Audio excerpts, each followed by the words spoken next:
बाबूजी। आज क्या कारण है कि तुम मेरे बंगले तक आ गई? बाबूजी, बड़ी महारानी ने आपके लिए परवाना भेजी है। क्या मेरी भाभी बीमार है? हाँ। तो चलो, तू आगे मेरी भाभी की शरण छापते रहना। उधर आ रहा है, या रहा है, या रहा है, या रहा है।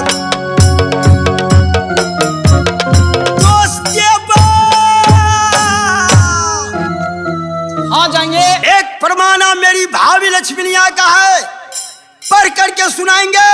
अच्छा, जल्द करेंगे, जल्द करेंगे, जल्द करेंगे। सुनो। बोलेंगे। अगल बगल श्रीनामा लिखे, अच्छा। बीच में लिखे है बारह बियो, हाँ। 7 सलामी 9 ठो मजरा। अच्छा। देवर जी के है शुभ आशीर्वाद, पंडित जी के है प्रणाम। खत पढ़ना देर नहीं करना, जल्दी चले आना महल के पास। अच्छा। लिखता हूँ खून से, स्याही ना समझना। हाँ। मारते हैं तेरे लिए तो जिंदा नहीं समझना। अच्छा। ये बड़ी महारानी भाभी सोना की पात्र है, मुझे भाभी सोना पर कभी नहीं विश्वास होता है। क्यों रे चिन्हरिया चंदन वाले, क्यों क्यों विश्वास नहीं होता है मेरी भाभी पर? इसलिए विश्वास नहीं होते, चंचल नारी है, छल की नारी है। अच्छा। चंचल नारी चाल से पारख, हाँ। ईटा पारख लाले से। अच्छा। धनिक परखे पुआरे से, अच्छा। पंडित परखे बातों से, चोर परखे नजरों से। अच्छा। इसलिए भाभी सोना पर नहीं विश्वास है। ये चिन्हरिया चंदन वाले, अच्छा, मेरी भाभी महल में अत्यंत बीमार पड़ी हुई है और तू यहाँ मजा ले रहा है। नहीं दोस्त, हाँ जाएंगे। आपकी बात मैं नहीं मारूंगा। अच्छा, मेरी भाभी लक्ष्मी यहाँ यदि मर जाएगी, लो। भाभी मर जाएगा, उधर मर जाएगा भैया। शाबाश। ये भाभी मरेगा, उधर मरेगा वो।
गोस्वामी जी ने रामायण में बतलाए हैं। क्या बताए हैं? लिखते हैं, सुनो। चैतक चूड़ा बैसाख तेल, जेठ के चलला खारक बेल। साउनक माही आसिन के दही, कार्तिक के ओस बच्चा के रही। रेल के ये गाड़ी, घोड़ा के पिछारी, नारी के तबेदारी, टीबी के बीमारी, रेल के सवारी। सबसे बच के रहना है, उसके नाम है खिलाड़ी। लोभ से लोभी मीठा, फल में आम मीठा, ससुराल में साली मीठा। तो मीठा नारी के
नहीं है अच्छा। कि आपकी बात तो चलेगी यहाँ। सुनो, यहाँ उदल सिंह की बात चलेगा, यहाँ उदल की भाभी की बात चलेगी, तुम्हारा कोई बात नहीं चलेगा।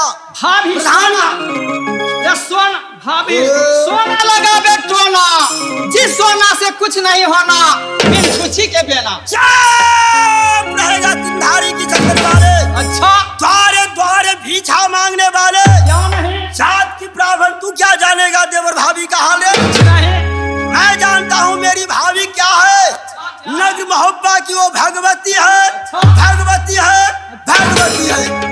क्या समय विलम्ब नहीं करना है प्रधान, चलेंगे चलेंगे।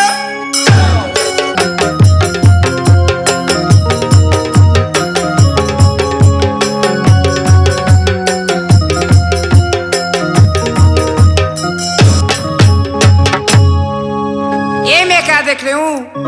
मुनिया बाती के हाथे मैं देवर जी की खत लिख के भेजी थी।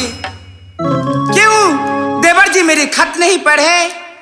अगर खत पढ़ते होंगे तो क्यों नहीं आए? मैं थोड़ा देर और इंतजार करती हूँ। ये करते इंतजार हम देवर जी क्या,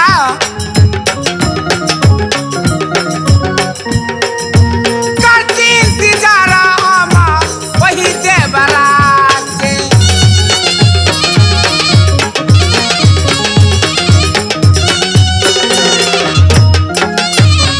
ये देवरा जे ये सुनबैये, ये भाभी के पुकार, ये जल्दी से ये देवरा जी ये मोती मानो।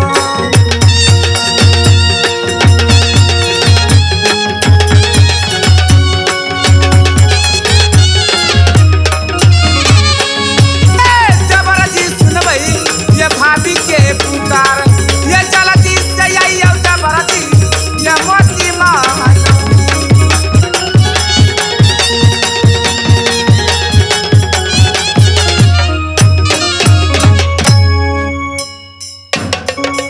यह समय भाभी अपनी महल में नींद को ले रही है। मैं कैसे जगाऊं? भाभी जी!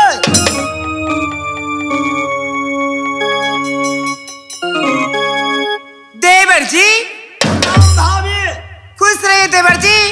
जैसे उम्र बड़ी गंगा के, जैसे उम्र तोहार बड़ी देवर जी। अच्छा। देवर जी ये बताइए इतना लेट क्यों लगा दी देवर जी?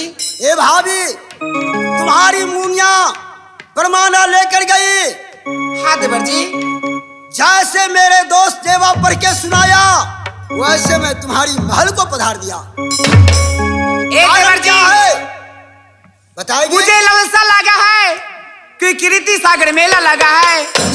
मुझे इच्छा है जो हम मेला घूमे, मेला जाने की दिल कर रहे देवर जी। चलिए ना देवर जी। क्या सागर कीर्ति मेला लगी हुई है? तुम्हारी दिल में तमन्ना लगी हुई है कि मैं मेला सैर करूं, मेला घूमूं। हाँ देवर जी। ठीक है भाभी, उदल को जीते जिंदगी हुए, कमी क्या चीज का है ये पगली।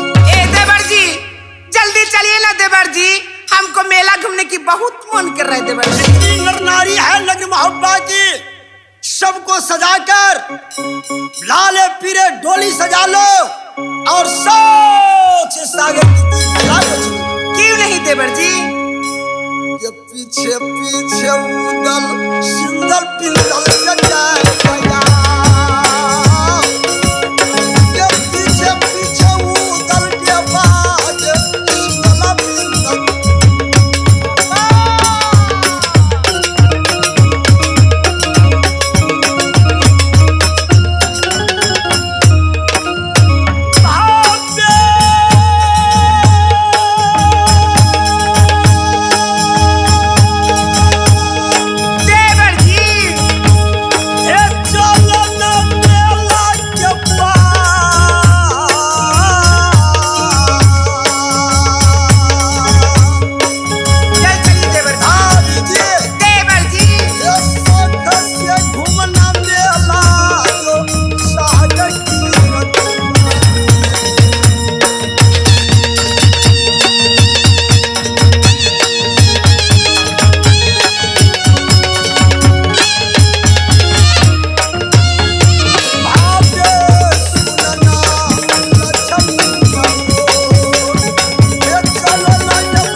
सबको साज लो, लाले पीरे डोली सजा लो और चलो सागर कीर्ति मेला में।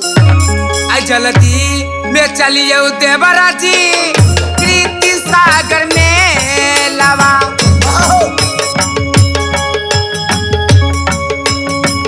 जल्दी से चलिए देवरा जी कीर्ति सागर में लवा।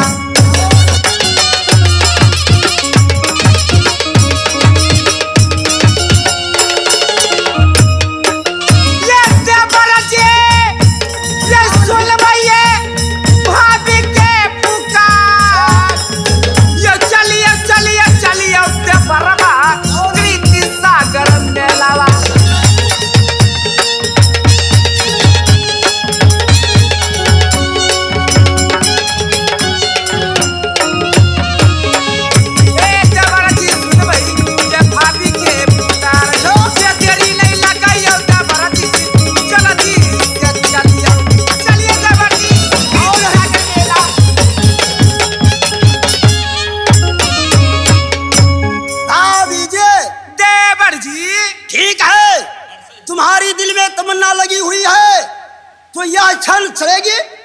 जल्दी चलिए ना देवर जी। चलेगी, जल्दी चलिए, चलेगी, चलेगी।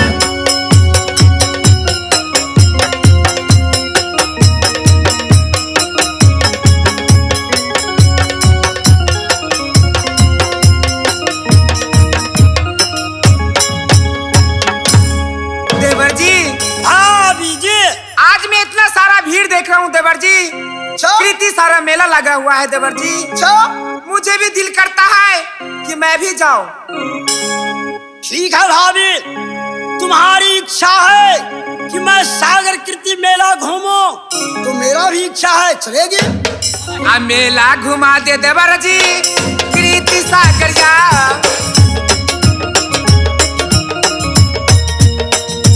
चलिए चलिए चलिए देवर जी उस मेला में।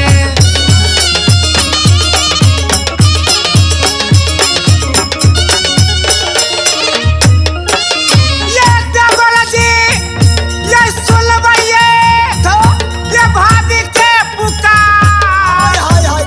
ये चलिए चलिए चलिए देवरबा कीर्ति सागर मेला।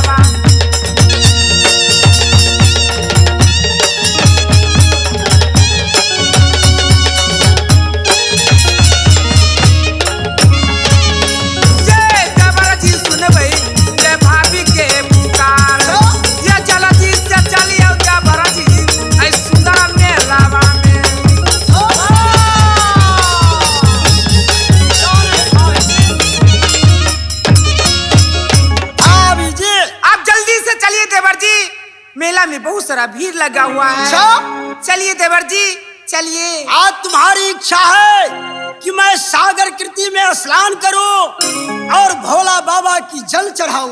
हाँ देवर जी। चलो मेरी भाभी, जब उदल को जीते जिंदगी तुम्हारी कोई चीज की तमन्ना नहीं रहेगी दिल में। चलो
उदल सिंह है, ये उदल सिंह है। देवर जी जो मैं अपने दिल में तमन्ना रखता हूँ वो इस संसार में मैं पूरा कर देता हूँ। भाभी जी देवर जी अब कुछ दूर आगे है सागर कीर्ति मेला, चलेंगे वहां मेला में राउटी गिरा लेंगे, छोटे टम्बुक ऊंचे झंडा कर देंगे, लाल निशाना शंकर दाना ये मोहब्बत की है लाल निशान। भाभी देवर जी जब उधर मेला में पहुंचते हैं तो जितनी नर नारियां है सब अपने अपने आभूषण उतार कर अपनी पिटार में रख लेते हैं। क्यों कि उदल लुटिहारा मेला में आ गया। ये राउटी जो तोरी तोरी कुल कन्या जो देखया, ये राउटी जो तोरी तोरी भाभी कुल कन्या जो देखे।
चौधरी की कलेजा थर थर थर थर थर थर कांपने लगता है। क्यों कि उदल लुटेरा है, उदल नशेला है, उदल जुगेरी है, राह चलत में रार बेसा है। कितने नारी को मैंने बेवा किया और क्या भाभी जो सुंदरी जो नारी को उदल कब्जा जो था भैया, सुंदरी जो नारी को उदल जो कब्जा जो थामा।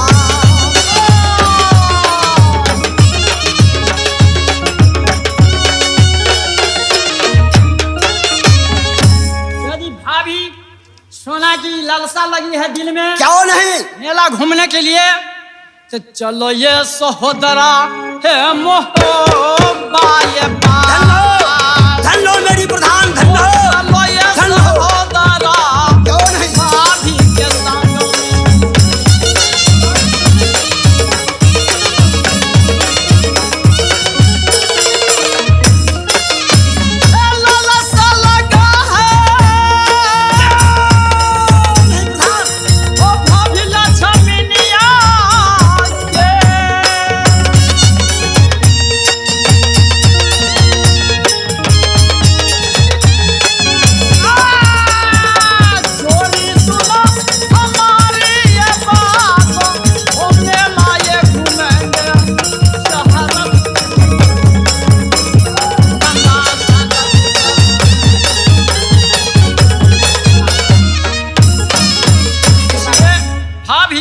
भाभी जी अब यहाँ विलंब नहीं करना है, कहा तो अपना सागर कीर्ति पर प्रवेश करना है। क्यों नहीं देवर जी?